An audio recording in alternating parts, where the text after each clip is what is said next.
सलाम, नमस्ते, सत श्री अकाल। मैं हूं अमीर, आप देख रहे हैं अमीर हमजा सच।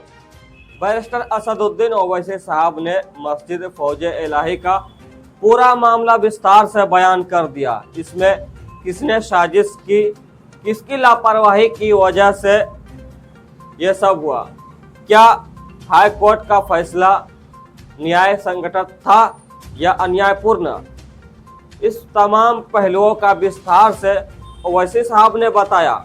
गुजारिश है कि इस पूरी वीडियो को एक बार जरूर देखें। जो फैज़ इलाही मस्जिद तुर्कमान गेट में है, सबसे पहली बात तो यह है कि 1970 का वफ़ गज़ीट सीरियल नंबर 40, अगर आप इजाजत दिए तो मैं आपको पढ़ के सुनाता हूँ उसको।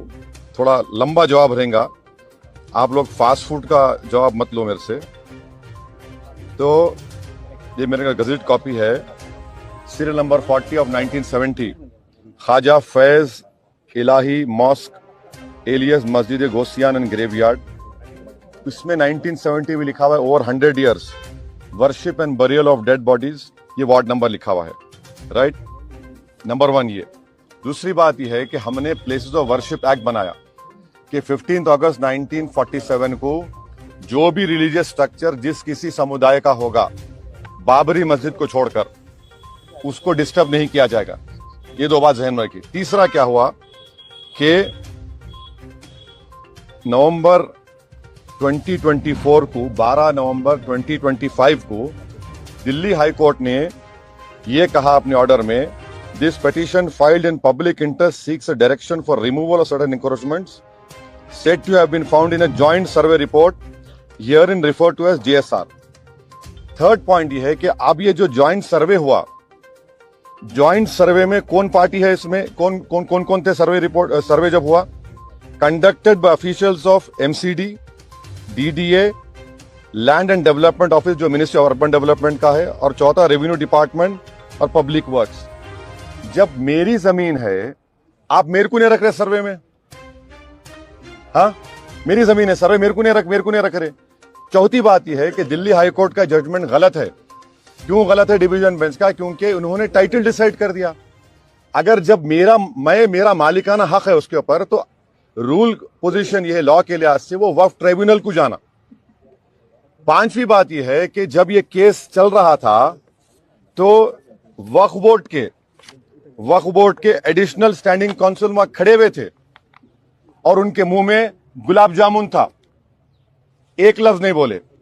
छठी बात यह है कि आज भी दिल्ली वक्फ बोर्ड और ये मस्जिद के लोगों में केस चल रहा। क्या केस चल रहा? हर साल वक्फ प्रॉपर्टी को 20% वक्फ फंड देना पड़ता वक्फ बोर्ड को।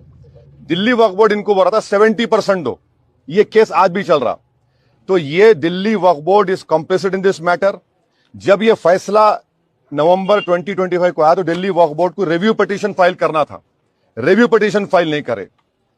और ये एक बात याद रखिए, दिल्ली वक्फ बोर्ड के एडमिनिस्ट्रेटर और MCD का हेड जो थे, एक ही आदमी था, MCD का हेड और दिल्ली एडमिनिस्ट्रेटर। फिर कोर्ट में क्या बोला कि भाई MCD को बोला कि तुम हियरिंग करो। अगर आप मेरी जमीन है बोल के बोल रहे, आप कैसा हियरिंग करते? वो प्रिंसिपल्स ऑफ नेचुरल जस्टिस के खिलाफ है। तो हर एतबार से ये एक तो जजमेंट गलत है, दूसरा दिल्ली वक्फ बोर्ड कॉम्प्लिसिट है इसमें। वहां की जो कमेटी है वो बिल्कुल काहिल नाहिल है। उनको चाहिए था कि आप जाकर रिव्यू पिटीशन डालते। अभी भी हम डिमांड कर रहे, अगर दिल्ली वक्फ बोर्ड नरेंद्र मोदी गवर्नमेंट के दबाव में नहीं है तो इमीडिएटली सुप्रीम कोर्ट में केस डाले, और ये कमेटी के लोग जो काहिली के मजाहरे कर रहे हैं, आप फौरन सुप्रीम कोर्ट जाके डालो। ये वक्फ प्रॉपर्टी है, 1970 का गज़ेट इशू करती गवर्नमेंट, और LDO is under urban development ministry. तो ये पूरा गवर्नमेंट की साजिश है, इस प्रॉपर्टी को वक्फ बोर्ड की डिमोलिश किया गया है। इसीलिए ये इसका फैक्ट है जो आपके सामने मैं बयान किया। दोस्तों, मैंने कल की ही वीडियो में बताया था किस तरह दिल्ली के तुर्कमान गेट के पास बुलडोजर कार्रवाई के बाद मीडिया वहां पहुंची, वहां मुसलमानों से सवाल किया।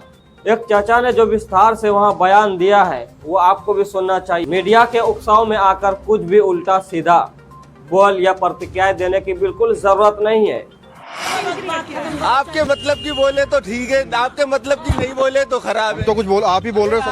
आप क्या बोल रहे हो? आप तो हो ही उनके लोग। अरे मत जवाब दो यार कोई भी। अरे चलो बाहर जाओ यहाँ से। पूर्व भाजपा सांसद ब्रजभूषण शरण सिंह ने 2 मुस्लिम बच्चों को गाड़ी पर बिठाकर केक खिलाया। ये देखिए। आपने कहा कि दबदबा था, दबदबा है, दबदबा रहेगा, कि मैं झुक जाता। इतिहास गवाह है, दबदबा था, दबदबा है और दबदबा रहेगा। बच्चों की मुस्कान ने बता दिया कि गोंडा की मिट्टी में सिर्फ मोहब्बत और भाईचारा है। जिसे जलना है वो जले। नेताजी का कारवां ऐसे ही शान से चलेगा। बिहार के खगड़िया जिला में 4 साल की बच्ची के साथ शर्मनाक अपराध हुआ। जो नारी की मर्यादा कुचले वो केवल अपराधी नहीं बल्कि समाज पर गहरा दाग छोड़ता है। ऐसे अपराध पर कठोर न्याय ही इंसानियत की सच्ची राह है। समाज और परिवार दोनों की जिम्मेदारी है कि बच्चों और महिलाओं की सुरक्षा सुनिश्चित हो। बिहार है बिहार। दरिंदों ने 4 वर्ष के बच्ची को भी नहीं छोड़ा। समझ जाइए, कुत्ते हैवान, इतने इतने कुत्ते यहाँ पैदा हुए हैं। और ये खगड़िया जिला की भदास महुआ मुसहरी की घटना है। कल शाम से ही मेरी भतीजी लापता है, 4 वर्ष की, जो अभी दुनिया भी नहीं देखी। दरिंदों ने उसे बिस्कुट दिलाकर, बिस्कुट खिला करके, फुसला करके, बहला करके बगल के खेत में ले गया। लेकिन दरिंदगी इस हद तक चली जाएगी बिहार में, हमें समझ में नहीं आ रहा क्या से क्या हो रहा है इस दुनिया में। लेकिन उस कुत्तों दरिंदों को मैं माननीय डीएम साहब खगड़िया में आपसे हाथ जोड़कर विनती करता हूँ, एसपी महोदय, मैं आपका पैर पकड़ता हूँ, प्लीज ऐसे ऐसे दरिंदों को फांसी की सजा दीजिए। नहीं तो ये दुनिया नहीं बचेगा साहब, ये दुनिया खत्म हो जाएगा, कुछ नहीं बचा। भगवान ने इंसान यहाँ बना करके भेजा, लेकिन इंसान यहाँ कुत्ते बनकर रह गए। 4 साल की बच्ची जो ठीक ढंग से बोलना नहीं जानती है, दुनिया नहीं देखी है, लेकिन उसके साथ दरिंदरों ने जो हवस के भूखे थे दरिंदरों, ये लगभग भदास उत्तरी महुआ मुसहरी जो ITI कॉलेज के सामने में मुसहरी है, वहाँ की घटना। और माननीय एसपी साहब, मैं आपसे विनती करता हूँ, और आपसे नहीं होगा साहब, मैं बिहार के मुख्यमंत्री नीतीश कुमार जी, आप आंख पर, समाज के हर तबके के साथ होगा ये घटना। गुजरात के बड़ोदरा फतेहगढ़ थाना क्षेत्र से एक बेहद शर्मनाक घटना सामने आई। एक नाबालिग लड़की के साथ 2-3 दरिंदों द्वारा दुष्कर्म किया गया। मुस्लिम पीड़िता परिवार न्याय की उम्मीद में है। उनका दर्द सिर्फ एक परिवार के लिए नहीं बल्कि पूरे समाज के लिए चेतावनी है। बच्चे और महिलाओं की सुरक्षा हम सभी की जिम्मेदारी है। देखिए क्या हुआ था अंकल, जरा बताइए सबको आप। हमारी लड़की निकली 10 बजे यहाँ से, और ये 2 लड़के थे, इन्होंने मान लिया करीब 3 घंटे उसको गमन रखा था। 3 घंटे उसके साथ रेप करा, और करने के बाद उसके बाद लड़की आई, और मैं मालूम पड़ा मेरे को, जब मैंने लड़की से पूछा तो लड़की ने बताया ऐसा ऐसा मेरे साथ हुआ। तो मैंने फिर यहाँ आके FIR लिखाई। FIR उन्होंने मेरी ले ली। FIR लेने के बाद अब अभी पूछताछ कर रहे, डॉक्टरी के लिए भेज रहे, मेडिकल जांच।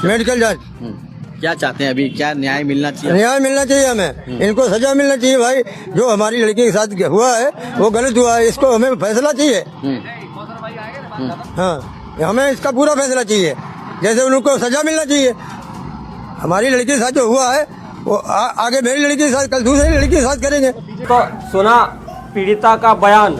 पीड़ित परिवार न्याय की मांग कर रहे हैं। जब तक आरोपी गिरफ्तार नहीं होते सवाल उठते रहेंगे। ऐसे ही दोस्तों बिहार का मामला देख लीजिए। आज से 5-6 दिन हो चुके हैं। भाजपा के मंत्री रेखा आचार्य की पति द्वारा बयान दिया गया कि बिहार की बेटियां 20,000 25,000 में मिल जाते हैं। इतनी शर्मनाक बयान अब तक एनडीए के किसी भी बड़े नेता या मंत्री की प्रतिक्रिया सामने नहीं आई। महिलाओं की इज्जत खुले आम सवालों में है। सवाल तो उठते रहेंगे क्योंकि महिलाओं की इज्जत हम सब की जिम्मेदारी है। आप अपनी राय कमेंट में दोस्तों ज़रूर लिखिएगा। मैं हूं मोहम्मद अमीर, आप देख रहे हैं अमीर हमजा सच। ये वीडियो बनाना थोड़ा मुश्किल हुआ, लेकिन उम्मीद करते हैं आपको खबर देते रहेंगे। मिलता हूँ किसी और वीडियो में, जब तक के लिए इस वीडियो को लाइक कीजिए, शेयर कीजिए, हमारे चैनल को सब्सक्राइब कीजिए। हमें प्यारा सा आपका कमेंट चाहिए। जय हिंद।